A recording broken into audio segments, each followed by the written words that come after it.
I'll do the tweet now.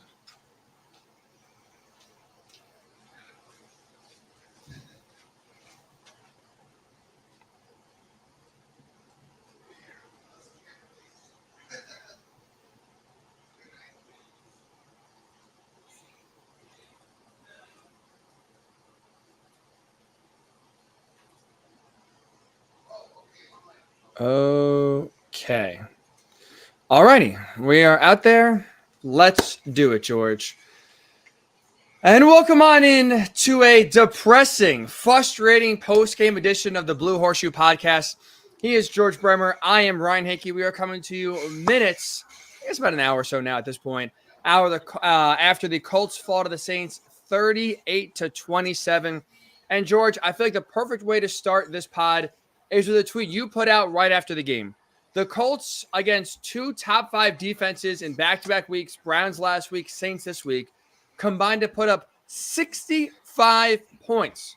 Despite that, their record in those two games, 0-2. And a big reason why, George, is the defense. Yeah, I think it was two completely different games and two completely different situations. I think last week you can point to a lot of the turnovers and the defense being put in bad situations and probably playing better than the scoreboard showed. This week, that's not the case. There was one turnover, and it was deep in New Orleans' own territory.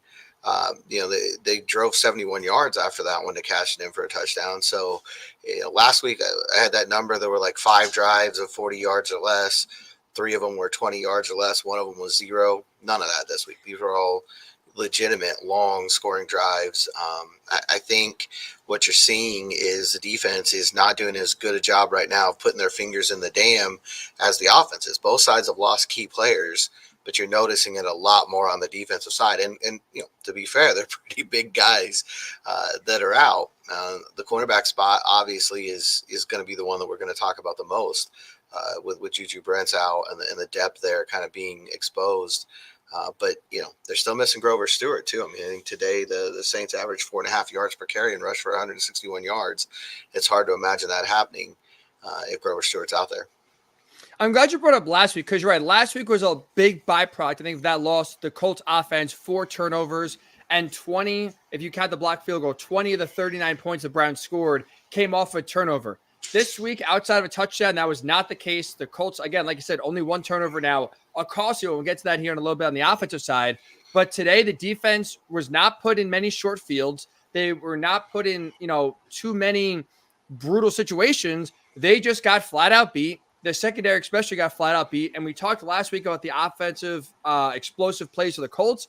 This week, today, it was explosive plays for the Saints offense. 6 of them 20 yards or more plays, that is. 5 in the passing game, George. 5 plays the secondary allowed of 20 or more yards. That was the difference. The secondary, like you said, couldn't even make the Saints go and grind it out and make plays. They allowed big plays continuously off the top of their head.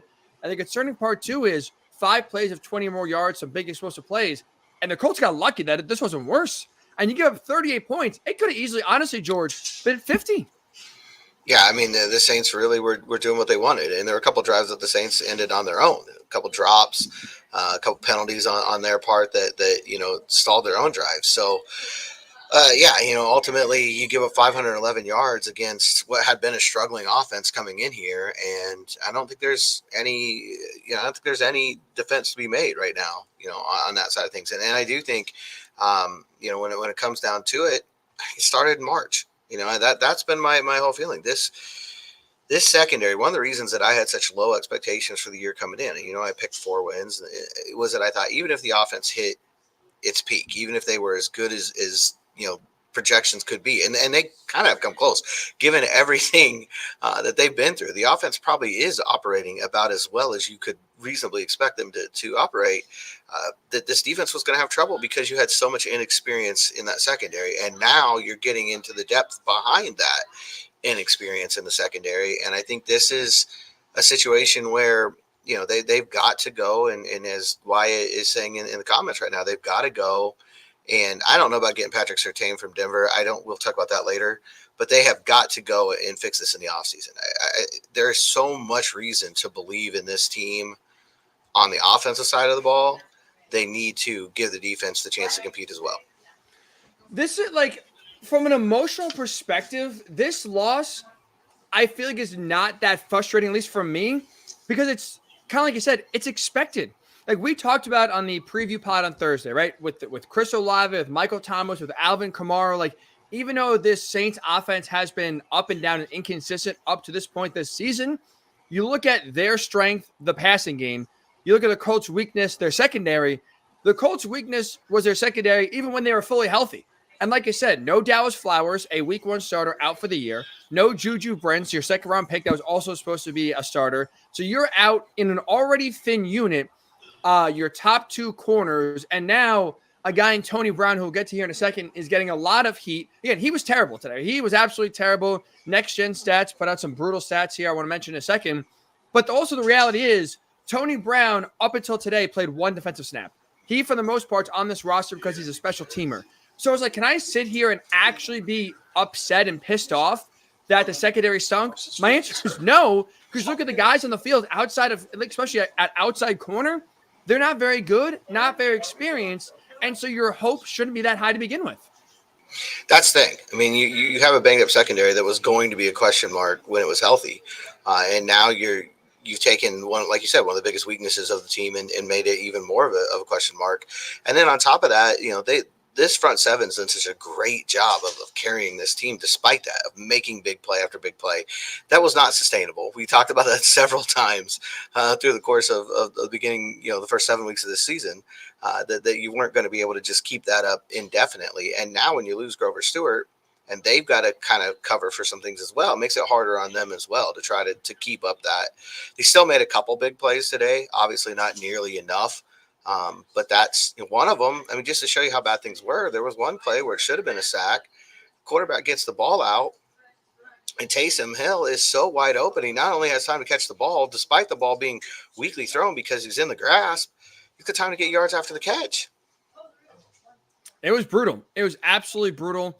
And honestly, with that said, though, it's almost kind of a miracle. Like when you look at, they played the Jaguars twice, who on paper, again, have the high-flying offense. They played the Ravens. I know it was in the rain. But you look at the Texans offense, and now they're starting to put things together with C.J. Stroud. They played the Rams offense that has a lot of weapons as well. And it's like, it's almost in a way surprising that with some of the offenses they've played that we are sitting here in week 8, and it's like, this is like the first time the secondary was truly exposed.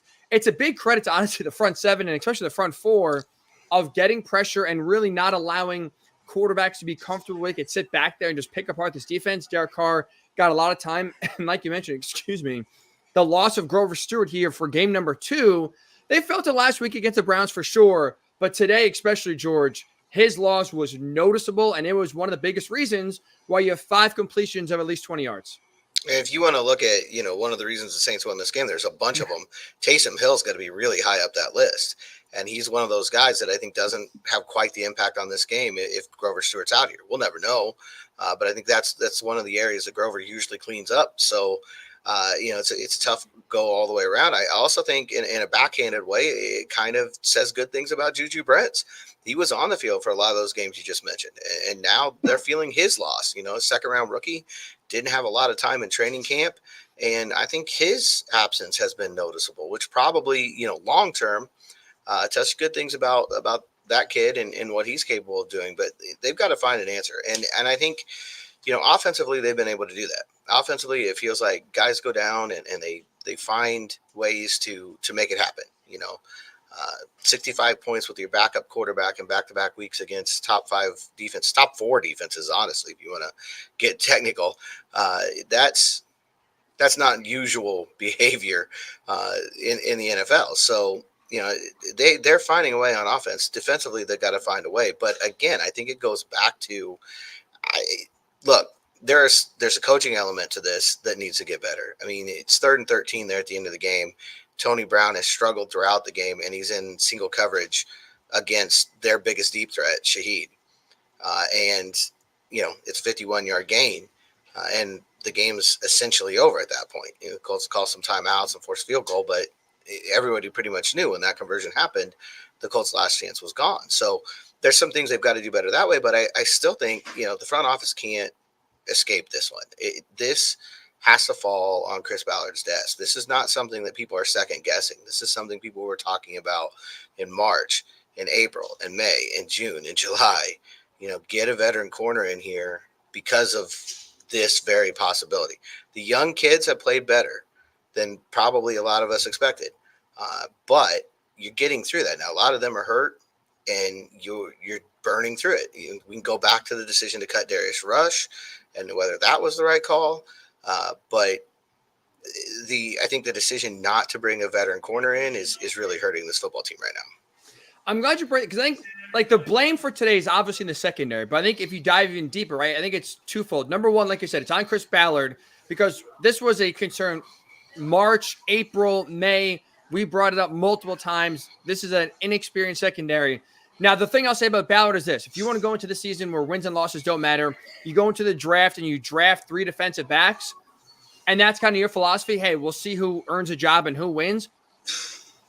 Again, you want to have a veteran there too, but I can't hate the overall philosophy when you have a rookie quarterback to say, you know what, let's kind of experiment on the back end as well with some young guys that can be here for a while, not just plug and play 1-year guys that are going to be off the team in a year or two when we're trying to compete. I don't think that overall philosophy is awful, and I can understand it. But then, so that's, again, but it's on Ballard, right? Because you look at the depth, it's not very deep, and 1 or 2 injuries, and now all of a sudden we're talking about guys starting that do not play defense this year, Tony Brown. And that's why, for me, I think the other part of the blame, if you're going to go 50-50 here, has to be on Gus Bradley. Because you knew going into this game, right? Again, no Juju Brents.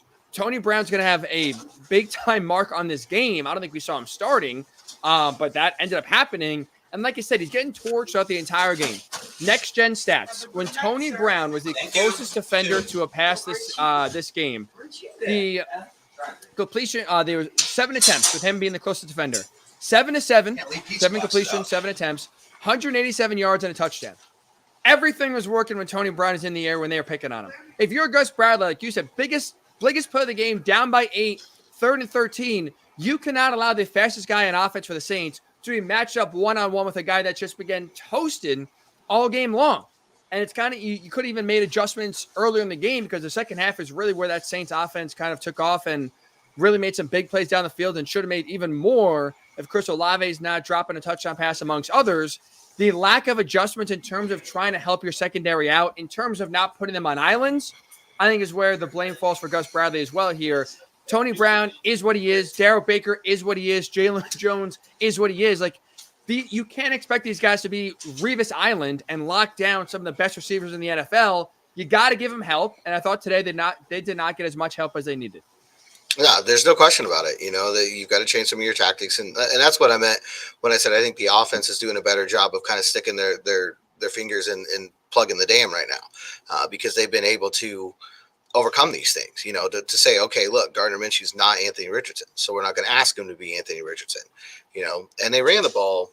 We'll get into that here in a minute too, but they ran the ball. Where's my number here? 24 times today and threw it 41. So obviously, there's some questions there. We're going to talk about that in a little bit. But those 24 carries went for 164 yards. They had a really good day. Both running backs had over 40 yards rushing, or had a carry of over 40 yards a week after they both had a carry of over 20 yards. They're still getting explosive plays in the run game, but maybe, they've got to find ways still to do that in the passing game consistently. I just feel like the offense overall is finding a way that, okay, a day where you can quibble with some of the things that they did, they still put 27 points up on the 4th ranked defense in the NFL. The defense, on the other hand, on a day where we can quibble with some of the things they did, gave up 511 yards to a team that came in struggling on that side of the ball. And that's what's so frustrating too, is we said kind of on Thursday, and again, if you're just tuning in for the first time, checking us out, welcome, Blue Horseshoe Podcast. George Bremer, Ryan Hickey with you right here. We're 3 times a week, including every game on YouTube after the game. We said, don't allow this Saints offense to get right? This can't be a get-right game. Jeff Duncan of NOLA.com joined us to go behind enemy lines, and we talked a lot about this Saints offense and why it's struggling. He said miscommunication, and they're close to kind of breaking through, and we did not want this game to be one of those get-right games. And it was. It absolutely was. And like you said, for the Colts secondary, struggling, allowing some open passes, making Derek Carr's life easy, making Taysom Hill's life easy. They really handed it to him, especially after getting off to a good start, playing well. You're up 17-7. I think it's part of the reason why this loss is, like, when it comes down to it, is frustrating. George, I thought they're going to run away with the game. 17-7. It's like, oh my goodness, here we go. Offense is unstoppable. Defense is getting some stops early. Like, here we go. This team is really kind of turning it on. Maybe this could turn into a rout. And then really from the second quarter on, the last three quarters, it was the Saints making play after play and the Colts offensively answering some, but anytime you needed a big stop from their defense, couldn't come through. Yeah, well, and I think ultimately, too, with the offense, how much do you want to ask of this offense? You're dealing with a team, again, playing with its backup quarterback, who's going against the number 4 ranked defense in the league. Like, I don't know how much you want to put on their plate, and that's where I come back to on their side. I think the offense did pretty much everything you could ask from them. There were some things, obviously, they've got to finish that drive they throw the interception on. That's got to change. The 9 turnovers in the last 3 games from Gardner Minshew has got to change. And there were chances for more today. He had another drive in the third quarter where he threw a couple of very interceptable passes that the Saints didn't get their hands on. One of those probably would have been a pick six had they come down with it. So he's got to be, he's got to protect the ball better. That's not rocket science. That's very clear. But again, the offense keeps finding ways to work through it. They have their issues and they have things that they need to clean up. They keep finding ways to make plays anyway. And I go back to when it's 35-20 and the game looks like it's dead. They go down there. Minshew makes an outstanding play to extend the play. Outstanding catch by Alec Ogletree, Drew Ogletree in the end zone. You got life again because they found a way to make a play. The defense isn't doing that often enough. Now, to be fair, New Orleans has some very good wide receivers. I mean, one of the things we were talking about in the pregame pod was, why is this offense not living up to expectations? Right. Why doesn't it look like this every week? So it's a tough assignment for a guy like Tony Brown, who's only played 1 defensive snap all year, to go out there and guard the likes of Chris Olave and Shaheed and Michael Thomas. It's never going to be an easy day. But I think the defense has got to find ways to kind of plug those holes the way that the offense has. Doesn't have to be perfect. No one's perfect in this league. But they've got to put up a better fight than they did today. I thought a disappointing part 2 here was also the Colts up front. You mentioned the run game is almost 4.5 yards for the Saints on the ground. And it was a matchup where Alvin Kamara is one of the best running backs in the NFL without a doubt. And I think even more deadly in the pass game than he is the run game. And you saw we kind of highlighted that matchup of Zaire Franklin, Shaq Leonard, EJ Speed. When Kamara's out of the backfield, who's going to match up with them? Who can keep up with them?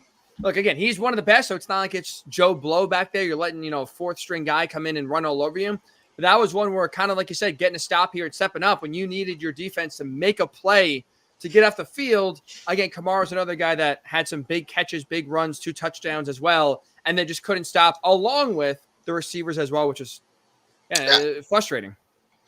There's no question. I think it's a situation where, again, if you're looking at things from a future standpoint, the future is really bright. I still feel very confident in 2024 and beyond right now, but they've got to clean some things up on defense and some major things up on defense. They need at least one corner to come in here who's got some experience, who can kind of be a leader in that room. I think that's a really important factor. Counting on Kenny Moore to do all of that alone, I think it's too big of an ask. I think you needed to bring another outside guy in here who can, help lead that room. And I think they need another pass rusher. The front seven's played really, really well, but they still don't have that one guy coming off the edge that people have to be aware of. They have to be aware of Buckner, and they are. You see them do all sorts of things to try to take him out of a game week in and week out. But they don't really necessarily right now. Opponents don't really have to fear that edge yet. Kwity Paye does a good job. Dayo Dengwa does a good job. Samson Ebukam, I think, has been a really good signing, but you don't have that home run hitter coming off the edge. And I think those 2 things have to be, along with the receiver, the focal point of the offseason. Absolutely. And that brings us to this question, George. Now, if you're just tuning in, we're going to have a little bit of a schedule change this week. We're going to do sort of a trade deadline preview on Monday. Usually we hear Tuesday, Thursday, Sunday is our pod schedule. But with the trade deadline being Tuesday, we figure let's do a podcast Monday. So that's going to be a little bit more in-depth of potential targets for the Colts, who they could trade for, but also should they be buyers or sellers here. One group that the Colts would be buyers in, right? George is obviously a defensive back. Today was the highlight of it. Let me ask you this. Is it worth it for the Colts right now in the service to be buyers in terms of the defensive back market? I don't think so. I mean, it would obviously bring immediate help in, and there is some long-term implications to that as well. I just don't think they're in a spot right now. You're 3-5, and you're going to wake up tomorrow morning in last place in the division. And granted, it's a really tight division right now. The two teams in front of you are at 3-4, but Jacksonville's up to 6-2. They're kind of starting to pull away with this the way everybody sort of thought they would at the beginning of the year. And the AFC right now is very top-heavy. The teams that are in playoff spots right now, most of them came in, well, all of them came into the weekend with at least 4 wins. We'll see how things shake out, by the time today and tomorrow night's over. But I just don't know how realistic a playoff shot is. And even if you get in, are you going to make a deep run? I guess it comes down to that. Do you want to sell out for a wild card spot this year? Or do you want to, keep some things to be the team that you can possibly be next year? A guy like Surtain, I get where the intrigue is there because he's young. He would be part of building this team going forward. There's no question. But I think that, there's other ways of getting this done. I don't know that being a buyer right now is in their best interest. I don't, we'll get into this on Monday too, but I don't know that being a seller right now is in their best interest either, unless you just get blown away by an offer for somebody. But, at this point, I think you got to, we talked about it before. It's an evaluation year, and it's still an evaluation year. And you've got to let some of these guys, get out there and make their mistakes. And that means you're going to have to live with days like today, quite honestly. That's part of the package, when you're doing these things. But again, I think they've got to find a way to make it work better with what they've got. Part of that is get Juju Brents healthy. He's not on IR. We'll see how long he's out. Braden Smith wasn't on IR either, and yet he's still pushing. I think this will be 4 weeks coming up. I think he's missed 3 games now. So, we don't know where that timetable is going to be, but I think they've got to get Juju Brents back and see, what he can do to finish up the year. Keep Jalen Jones out there getting his snaps. Right now, I think that's the biggest argument, more than the draft capital or anything else they're giving up. That's the biggest argument to me, to keep these guys, to not give up whatever you're going to give up to bring in a veteran right now. Is let's see what we've got with these two guys. That would be my approach. If I'm Gus Bradley, that's what I'm telling Chris Ballard right now is let's see what we've got with these two. Because I think both of them have shown, at times what they're capable of. Now today, I don't think anybody in the secondary is going to walk away feeling like they played a great game. But those young guys, obviously Juju wasn't out there. Those young guys have had flashes. And I think it's in the Colts' best interest right now to let them continue to get this experience and continue to get these snaps, more so than to bring somebody else in and, try to remake what you're doing midstream here. I'm with you. Like, don't take away reps. Like, this season, you said, excuse me, it's an evaluation season. Don't let the 3-2 start fool you in the sense that, you see playoffs and now you start hitting the panic button of, well, our secondary stinks. We still want to make a playoff run, so let's just sell out to go get a veteran in here. For the Colts, like you said, it's still 2023 is still an evaluation, still all about seeing who could be on this roster in 2024 and beyond when you really want to turn the corner and start to build something sustainable that hopefully will be here for the next 5 to 10 years. And part of that is taking your lumps in the secondary. Again, the Colts got torched today, not with Juju Brents out there, right? Like not with, even Dallas Flowers in a way, he's still young, but I get it. But it's like they got torched with Tony Brown, who most weeks, even this year, is not going to be playing defense. Jalen Jones is a day 3 rookie. Let him let him figure it out. Who knows if we're sitting here in December, maybe all the reps that he has, he is logging, all of a sudden he turns a corner. Now you go into next year saying, you know what? The outside duo of Brents and Jones, we feel pretty good about. And now you have 2 guys on cheap contracts manning down the outside, allows you to put resources elsewhere to make this team better.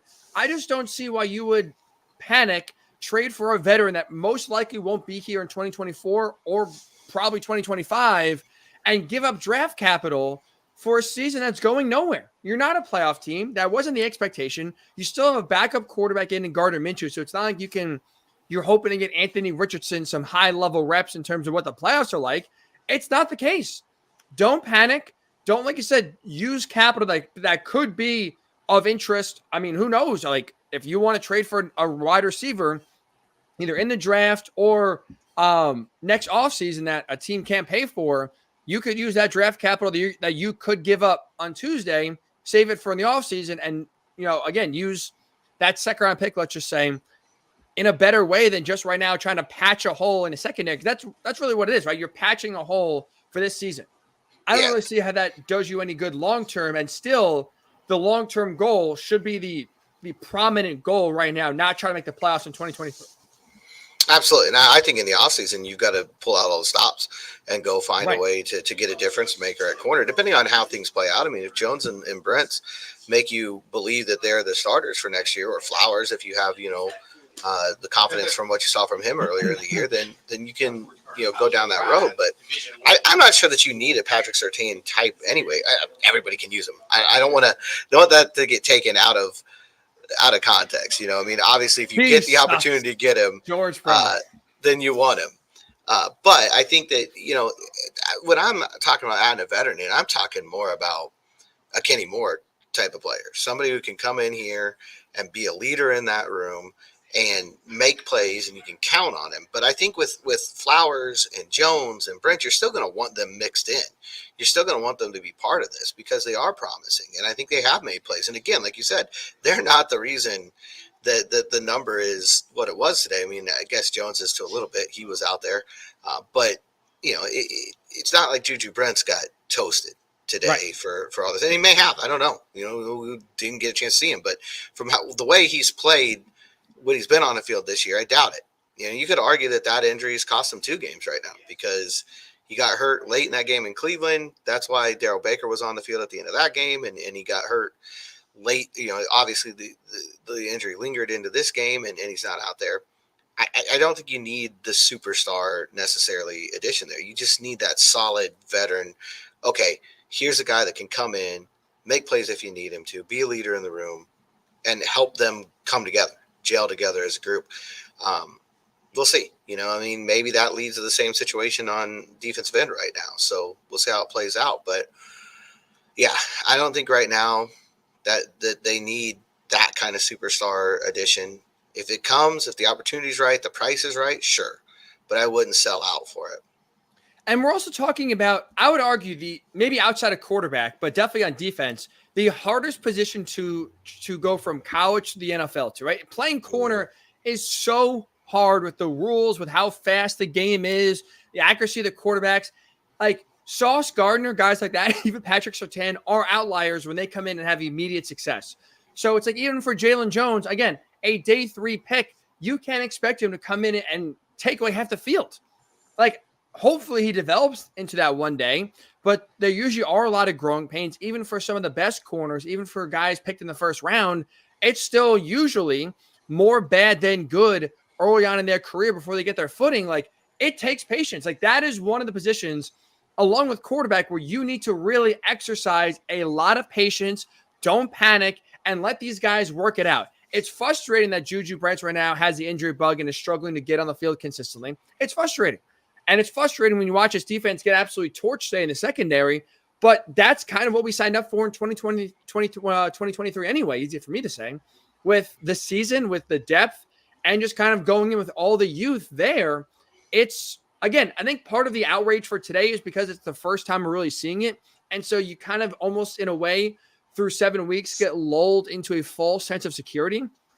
And now it's like, wow, they were just undressed. And again, got lucky that it wasn't 50 points the Saints hung up today with some of their own miscues. It's one of those games where, frankly, like, you can't even explain it away. It's just, you got to eat it. It happens and move on. That's the best way to explain it. Yeah. Ultimately, that's what it comes down to. And, I think that you're right in that. I think a lot of it right now is the fact that it took to week 8 to see something like this happen. But that was a struggling offense over there. It wasn't a talentless offense. I think that's another important thing Good to point. put in there too. They were not playing to the level that they're expected to play. But you're talking about a guy in Derek Carr who's been in the conversation for MVP before, and he's got his flaws. There's no question about it. But the year he broke his leg with 2016, he probably was going to be the MVP of this league before that happened. You're not talking about a third type, a third round pick or a fourth round pick or a fifth round pick. You're talking about a guy who's done it before in this league. And then the receivers, again, I think Olave and Thomas, Shaheed I put them up there with, in the league. They're top 10, right? Oh yeah, They're a that top 10 trio in this league. absolutely, absolutely. So it was a tough assignment too. I think that all that needs to be put in. That doesn't excuse anything. It's the NFL. You got to go out and do your job, no matter who you've got, no matter what the situation is. And I think that's Shane Steichen's kind of operated that way. He's not out there making any kind of excuses. But you have to put it all into context. The first time it happened against some really good wide receivers and a quarterback who can get them the ball. I'm not saying give them a pass by any stretch of imagination. It needs to be fixed. There's no question about it. But this didn't happen against, the 32nd offense in the league from a talent standpoint. And that's why, just kind of go back to the overall point here for the defense, like, I'm frustrated. I get the frustration. If you are a fan right now listening, you should be frustrated with how they played in the loss. Again, you want to see them win every game. But it's also like you have to be realistic and realize going into this game, like you said, this is still one of the best trios, even if they haven't played like it yet. The talent is there, and their strength also coincides and lines up with the Colts' weakness. That was a weakness even when they're fully healthy, let alone now 2 injuries to your starting corners now really put a crimp in this defense. Like, it's, again, frustrating, but also kind of expected when you kind of look at this matchup and see how it went. You could be angry, but also at the same time realize, yeah, there's, that happens, and it's not exactly surprising, to say the least. Let me ask you this on the offensive end, because another game, right, George, where the Colts score 20 or more points, still the only team in the league to score at least 20 points now in 8 games this season. This game, watching Gardner Minshew play, now to his credit, he cleaned up the turnovers, right? 4 each in the last 2 games, only 1 today. It was a costly one. Today, though, I got big Carson Wentz Colts vibes from Gardner Minshew, meaning this. The Colts were conservative with him, right? They didn't ask him to push the ball down the field a ton. They didn't ask him to do a lot in terms of just flat out make big time plays. And just like Carson Wentz in the second half, even though the first half went pretty smooth, there's always, you're still kind of holding your breath. There was that one big turnover that kind of changed the game, like it did that pick in the end zone. And you go from 21-20, down 1 point, driving to take the lead in the game, to the interception, leads to a Saints touchdown. Then I think Steichen, especially too, after that near strip sack that almost led to another Saints touchdown right off the bat that was ruled incomplete. You see him kind of get a little bit more conservative because he gets nervous with the turnovers. They go 3 and out, Saints touchdown, and all of a sudden, basically the game, you go from down 1, driving to take the lead, to now down 15, and it's basically like the game is over in the fourth quarter. I think the worst part about that interception is 2nd and 6. You're at the 33. It's second down. Matt Gay's been outstanding all year. There's no reason to believe that he's not in field goal range at that point. It's going to be a 51-yarder, but he's done that often enough now that I don't think that should be a concern. And you make a high-risk throw there, and it gets intercepted on a double move. That's just not – yeah, it's not what he's supposed to be here to make good decisions, right? I mean, that's what he keeps talking about. He's here because he's seen it all. He's an experienced guy. He's going to go out there. He's going to make good decisions, take care of the football, and you can't do that in that situation. But today, the defense also can't turn that into a 71-yard touchdown drive. I think that's equal on both of them deserve blame on that part. The Carson Wentz comparison, to me, I think it comes into play in the sense that they didn't turn it over as often. You still had a really costly turnover. You didn't have 3 or 4 turnovers total, but it came at the cost of explosive plays. Just 3 plays over 20 yards, 8 last week, 3 this week, and 2 of them were runs. Two of them are a 42-yard run by Jonathan Taylor early in the game, a 41-yard run by Zach Moss in the third quarter. The only explosive, quote-unquote, play through the passing game was the touchdown in the fourth quarter on it. Well, it was an amazing play by both Gardner Minshew and Drew Ogletree. But that's it. No other pass goes over for 20 or more yards today. And, yeah, I think it's a trade-off, and it's something Shane was asked about after the game, and he said, it's a good question. They have to figure that out. They have to find out how to balance that conservative nature with that you still have to take shots. You still have to move the ball and threaten defenses in this league. That's the thing, right? You can't have a conservative offense and a backup quarterback known for his decision-making, and so you throttle it down and you play it safer while also then having that same quarterback make mistakes and turn it over again. Only one turnover today compared to 8 the last 2 games. So a dramatic increase, but the timing, the score, where it happened was such a backbreaker, such a momentum swinger that you can't it's tough for Shane because, again, Gardner Minshew is what he is. He's a backup quarterback, right? So that's also, you take that into account a little bit of kind of like the secondary. You're playing backups out there. You kind of have to, expect again, or be realistic, I should say, in your expectations. But it is frustrating at times to watch an offense, like you said, that can't push the ball down the field more than 20 yards in terms of air yards in the pass game, but also is turning the ball over. If Gardner Minshew was a gunslinger and threw the ball deep a ton and had interceptions, but also had explosive plays and was getting this offense up and down the field, okay, fine, you could live with it. I think it's tough in a game like this to live with conservative passing attack and again, not pushing the ball down the field a ton, while also having a key turnover to change the game here. You really want to have one or the other. And when it's both, that's also part of the reason why, again, 27 points is still respectable, but it's not enough in a game like this where you do lose. Yeah, and I think, that's where I still feel really confident going forward with Shane Steichen because of what we've seen in these last couple of weeks, because of all the limitations. And you put up 65 points in these 2 games against 2 top 4 defenses in the league. But it's not like it's impeccable. It's not like there's nothing to criticize. They only had 1 carry for Jonathan Taylor in the second half. Now, there's a lot of things that played into that. For one thing, they got behind 2 scores with, let's see, where did that happen? Well, that didn't happen until the beginning of the fourth quarter. I was going to say, right, yeah.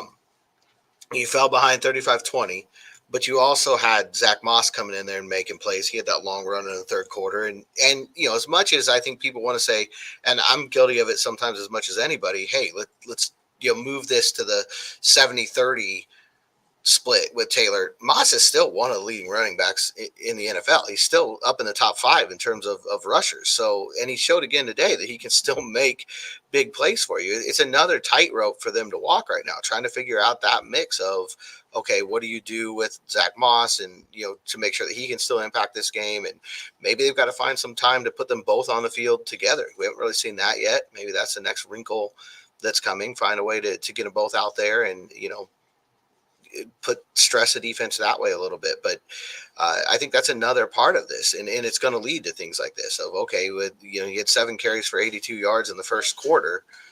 You finish up with 11 for 12 for 95. So just 5 carries in the last 3 quarters. Yeah, there's going to be questions about that. There's no question. I think there's a lot of things that played into it. I think the Browns changed what they were doing defensively. Gardner Minshew, even with the big plays that he made at times, was, I think, at 5.5, somewhere around there, yards per attempt. That's way too low. It goes back to what you were talking about with the conservative nature of the play calling. And I think at some point, the Saints went in at halftime. I think it was closer to 4.9 then and said, look, they're running the ball all over us. They're averaging 4.9 yards per attempt. We're the 4th-ranked defense in the NFL. Make an adjustment. And I think they did. And this is what it leads to. So, yeah, do you need to get him the ball more? Do you need to get the ball into his hands more? Sure. You scored 27 points against a 4th-ranked defense in the league. That's not going to be on the high on my list of things that need to be fixed from this game. That's fair. And you're not wrong with that. But especially, too, it's like you look at the run-pass balance last week. It was like, top of my head, it was like 41-27 if you include the 4 sacks as well and 23 pass attempts. So it was a run-heavy offense. You really fed both Zach Moss and Jonathan Taylor and benefited from it. And then it's almost flipped today in terms of the run-pass, almost identically flipped. And it's just like, what's frustrating is, George, like you see early on, especially in the first quarter, they're running really well. Jonathan Taylor, 4 carries, 66 yards, like the first 5 minutes of the game. Run game is going. We look like geniuses on the preview pod saying, hey, this has to be a big Jonathan Taylor game. Feed him early, get him going. And they definitely did that. A big early run as well, 42 yards. He breaks off. And then to the Saints' credit, in a way, they really did bottle up the run outside of really the one Zach Moss run in the third quarter. They really shut it down and really keyed on that. But that's also partially where you would like see your offensive line get a push and try to open it up more. And also, to give your star running back a chance. Like I said, 1 carry in the second half, especially when the third quarter, you were down by just 1 the entire third quarter. So it's not like you're chasing points. It wasn't until the fourth where you're down by 2, and then it's okay, let's get the hurry-up offense going. Let's try to throw the ball through the air. It was definitely frustrating to see the early on, first 5 minutes, 4 carries, 66 yards for Jonathan Taylor, and then he finishes the rest of the game with 8 total carries, 1 in the second half.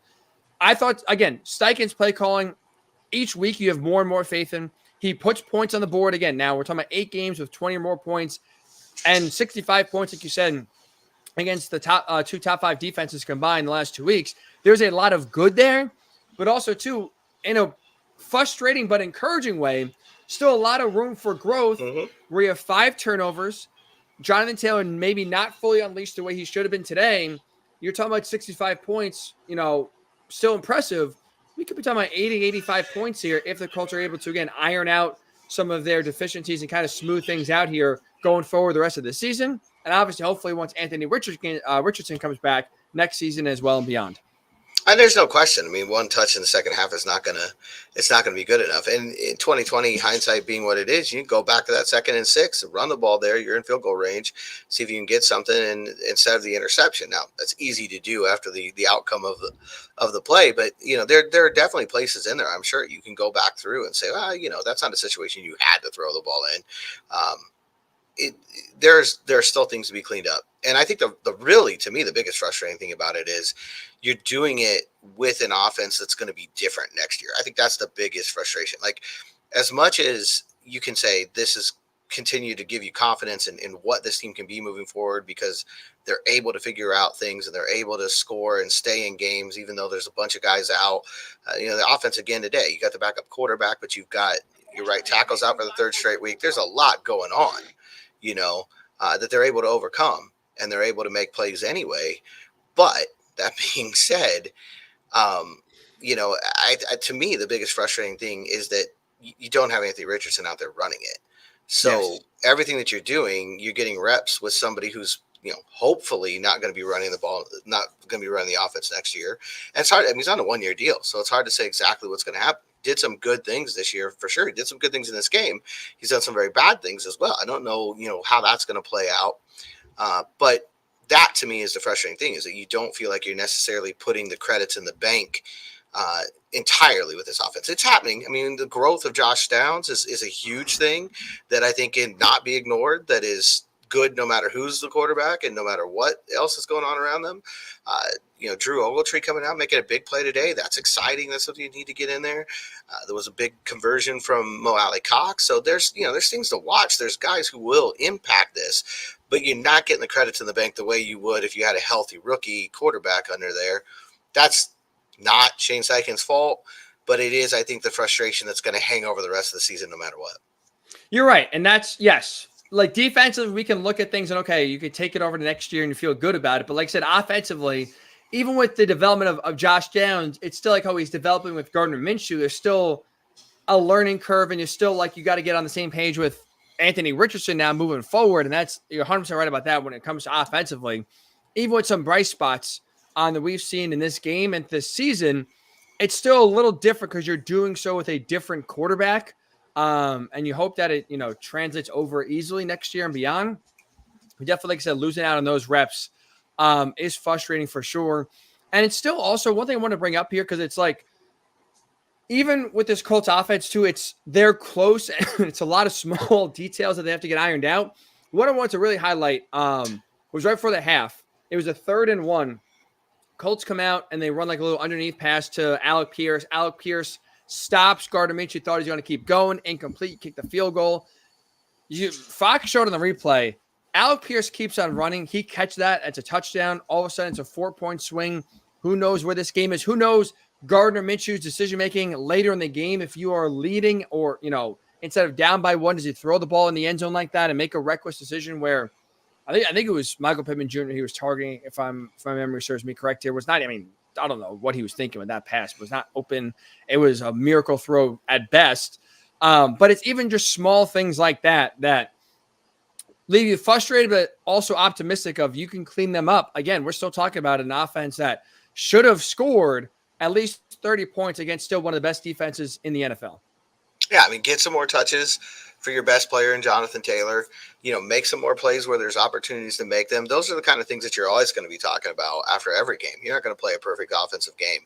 And if you lose, you're definitely going to look at those things and say, hey, if you can make a play here and you can get in the end zone instead of punting, or you can, get a field goal out of it, there's no question. I think it's better from an offensive standpoint to be able to talk about these things when they're still putting up good numbers.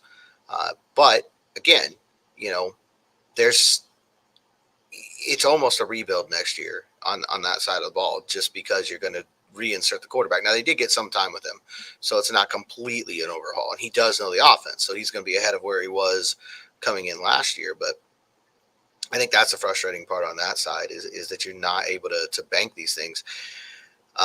But that being said, yeah, and if you're looking for things going forward, like for me, what do I want to see next week in Carolina? Well, you'd like to see Alec Pierce get more involved in this offense, make plays more consistently.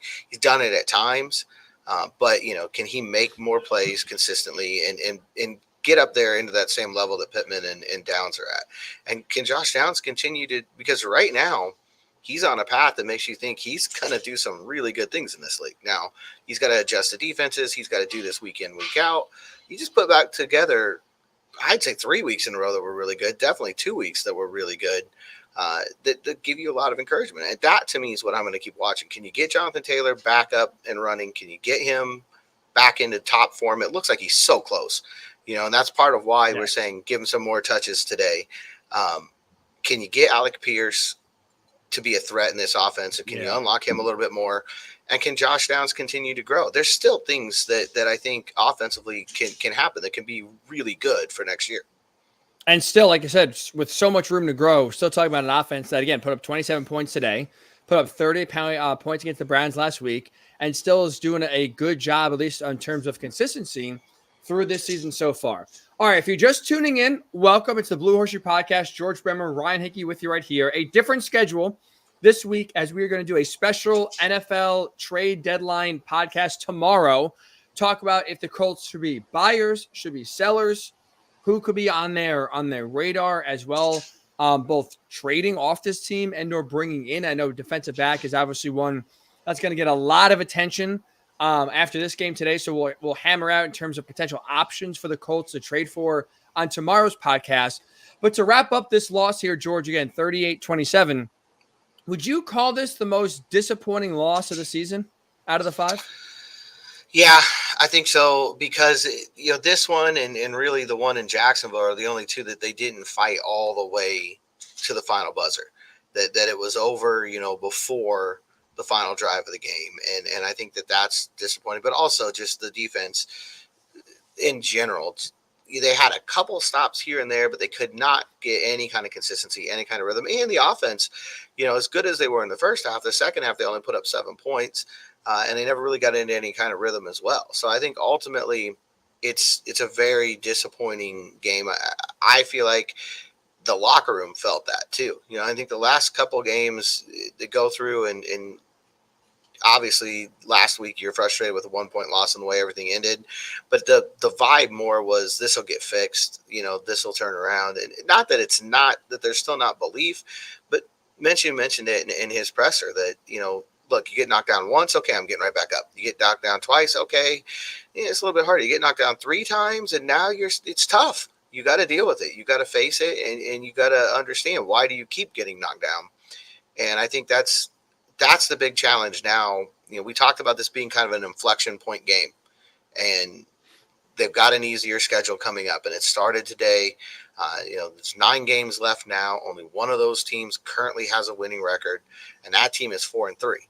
So, there's a lot of teams coming up that are around that 500 mark. You just put behind you the toughest stretch of the season on paper. It's a really tough inflection point kind of game. And to lose it, not have any momentum going into Carolina next week, it's going to be a test. Can they get off the mat again, go out there, find a way to scratch and claw and fight and get a win on the road? And then you can start talking about trying to build on that and make a run over these last 9 games. I think last week's actually more frustrating than this week just because, and take the referees out of it. I'm not even including them in that. You look at how they played last week against the Browns. You could easily argue they gave that game away. 4 turnovers, a blocked field goal as well, gave the Browns ample opportunities in short fields, and with their own miscues, gave that game away. I think, honestly, today, George, they just got flat out beat. Yeah. The Saints was better than the Colts better. And when you look at, again, where this game changed, 5 explosive passing plays for the Saints, picking apart, especially Tony Brown. Look, no disrespect to Tony Brown, but if he's out there playing legitimate snaps on corner, you're screwed. Like, you are in deep trouble. And so for the Colts, it's not, at least for me, surprising that when you're going against a team with Michael Thomas, Chris Olave, Raheem Shaheed, Alvin Kamara, and Derek Carr, even up to this point, they've been up and down. Going against Jalen Jones and Tony Brown, it's not surprising the fact that the Colts were toasted. And so it's frustrating. And again, especially when you race out to a 17-7 lead, you get excited and think, wow, this team is going to run away with it. And they got this in the bag. You get out to a hot start, kind of like what we talked about on Thursday, maybe put the Saints, who kind of are a pressure cooker coming in, really hopefully make it explode. The Saints, credit, they rallied around it and didn't just fizzle or fold after that slow start. But again, I just can't sit here and expect Tony Brown to lock down Michael Thomas or Chris Olave or cover Shaheed one-on-one deep. I just feel like, honestly, the Colts gave last week away with their own mistakes, and that to me is more frustrating than having backups who, in the case of Brown, don't even play defense primarily anyway, get burned by good players. Yeah, I would agree. I think last week was more frustrating. To me, this is more disappointing because last week it felt like you should have won. You were the better team, and you didn't make the plays that you had to make. I think the disappointment today is that you weren't the better team. You were outplayed. That, to me, is why this is the more disappointing of the two. One other thing before we get out of here, George, and that's this. So credit to Ozai75, who does write in the comment section on YouTube. This loss also drops the Colts in their last 10 home games to 1-9. I don't understand it. I don't get why they are such a bad home team, but he's right when he says they play better on the road. They do, and that's also frustrating. In the NFL, if you want to have success, you cannot be, I don't know the numbers off the top of my head. I got to imagine not many teams are worse than 1-9 in the last 10 home games. You cannot be this bad at home the last year and a half and expect to be anywhere near a serious contender. And I think really the bad thing about that is it's not just one of the things that happened just before Shane got here. A lot of these things you can say, well, these are numbers that don't really reflect his time here. They're 1-4 under him, so that's frustrating. It goes back into a lot of the other things that are going on with this team right now in terms of depth problems, in terms of trying to figure out a way to fill a new hole every week. But it's never going to be anywhere close to acceptable winning 1 out of 10 at home over any stretch. There's no question about it. And 1-4, I guarantee you, Shane's not sitting down there right now in a locker room enjoying a 1-4 start at home. And they've all been winnable. Like I off the top of my head, I can't remember the Colts getting their doors blown off. Even last year when they were just pathetic, like they still had chances to beat the Chargers and beat the Steelers and infamously beat the Texans the last game of the year. This year they've been competitive to their credit. But like I said, it's coming down to the fourth quarter and teams on the road. And look, the crowd has been great. Like it's not like it's like you're one of those, it's like you're playing a neutral site game because your stadium is invaded with opposing fans and the crowd is dead. Crowd's been loud, and it's just one of those things where, again, you just can't make plays at home. That's for this team, again, in 2024 and beyond, when you really want to kind of turn the corner here and start to build a contender, that has to be one of the biggest areas you clean up being a better home team. you want to fix it this year. I mean, maybe a month away from home now can kind of help. I don't know, just get away and help you out when you come back for the Buccaneers game. And I think that's week 12, top of my head. But inexplicable and unacceptable to 1-9 your last 10 at home. You got 4 home games left, and that's something that absolutely has to turn around. There's no question about it. They get 9 this year with the extra game, the Bucks game being that extra home game. This cannot continue, and it's definitely something that's going to be concerning moving forward. Like you're talking about, you want to be a contender in 2024. You get Anthony Richardson back. You figure out these problems at corner and at defensive end. You fill some of those holes. This offense takes even another step forward. The defense can solve some of its issues. Got to win at home. I mean, that's the bottom line. You're not going to make any kind of playoff run in this league going 1-4 on your own home field. You are 100% right about that. 100% right. And another weekend in which that does not come to fruition. And another weekend in which you let an opponent come into your house and beat you. So 38-27, Colts lose their third straight game, fought a 3-5 on the season, 3-game losing streak. And now it's back to the drawing board. You go against a Panthers team that, I mean, at least the good news, George, with your secondary getting toasted, you are going from one of the best passing attacks on paper, talent-wise, to one of the worst in Carolina. So, I mean, Carolina beat the Texans today, so they're a scrappy team-ish, just coming off their first win of the season. You know, Frank Reich's going to be extra motivated and extra fired up to get that win on Sunday. They should get a break in terms of the talent you're going against next week, but still, a lot of questions need to be answered, a lot of things fixed here. And in part, one of the questions that have to be answered sooner rather than later is, who's going to be in this roster? And that's why you better subscribe to the Blue Horseshoe podcast on YouTube, which if you're watching right now, you're already there. Just hit the subscribe button. Very easy. And also wherever you do get your podcasts, because we are back tomorrow, Monday. Look out for it. We're going to give you a big trade deadline preview. Should the Colts be buyers? Should the Colts be sellers? Should they stand pat? And if they do trade and want to be sellers, who could be on the block, vice versa, if they want to be buyers? I know corner. We hear you. Corner's a big one here. You want to get Patrick Surtain.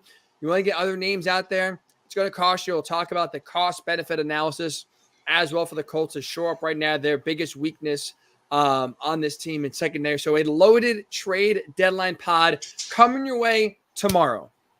YouTube, wherever you get your pods, Blue Horseshoe Pod, subscribe, like, download. You'll be in the know there. So rough way to finish the weekend, George. It is cold, it is raining, and it just feels even worse now when you're coming off of a loss. So I'll say enjoy, but maybe just get through is the best way to say it the rest of your Sunday here. We'll talk to you on Monday. Get you set for the trade deadline right here. Where else? The Blue Horseshoe Podcast.